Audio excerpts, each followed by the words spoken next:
Hi friends, welcome to SNS tips. Today's recipe సేమియా upma.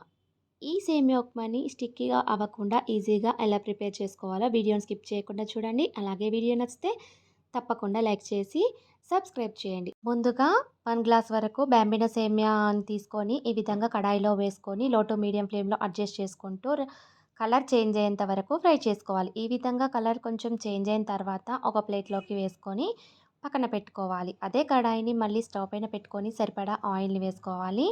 Oil కాగాక 1 spoon ఆవాలు, half spoon జీలకర్ర, 2 స్పూన్ల పల్లీలను వేసుకోవాలి.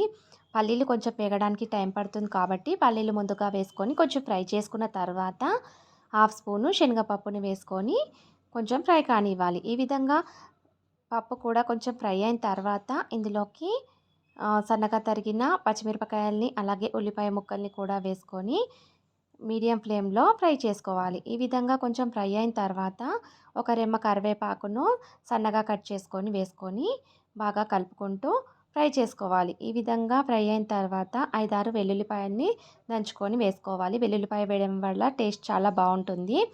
అలాగే రుచికి సరిపడా సాల్ట్‌ను కూడా వేసుకొని బాగా మిక్స్ చేసుకొని మీడియం ఫ్లేమ్లో ఫ్రై చేసుకోవాలి.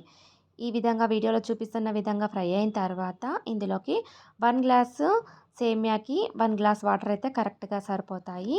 ఈ విధంగా 1 గ్లాస్ వాటర్‌ని వేసుకొని ఒకసారి బాగా మిక్స్ చేసుకొని సాల్ట్ చూసుకొని మూత పెట్టుకొని మీడియం ఫ్లేమ్‌లో ఒక 5 మినిట్స్ వరకు మరిగించుకోవాలి. ఈ విధంగా మరుగుతున్నప్పుడు ముందుగా వేయించి పక్కన పెట్టిన సేమియాని ఇందులోకి వేసుకోవాలి. ఈ విధంగా వేసుకున్న తర్వాత బాగా మిక్స్ చేసుకోవాలి. ఇలా మిక్స్ చేసుకున్నాక మూత పెట్టుకొని మీడియం ఫ్లేమ్‌లో 5 మినిట్స్ వరకు ఉడికించుకోవాలి. ఈ విధంగా 5 మినిట్స్ వరకు ఉడికిన తర్వాత ఒకసారి మూత ఓపెన్ చేసుకొని ఒకసారి మిక్స్ చేసుకోవాలి. ఇలా మిక్స్ చేసుకోవడం వల్ల అడగంటకుండా ఉంటుంది.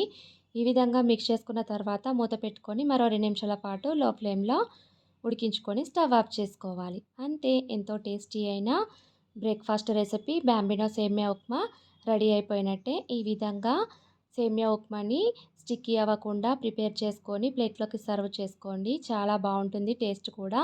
ఇలా చేసి పెట్టడం వల్ల పిల్లలు కూడా చాలా ఇష్టంగా తింటారు. ఈ సేమియా ఉప్మా రెసిపీ మీకు నచ్చినట్టయితే ప్లీజ్ లైక్, షేర్ అలాగే మరిన్ని వీడియోస్ కోసం నా ఛానల్ని తప్పకుండా సబ్స్క్రైబ్ చేయండి. Thanks for watching.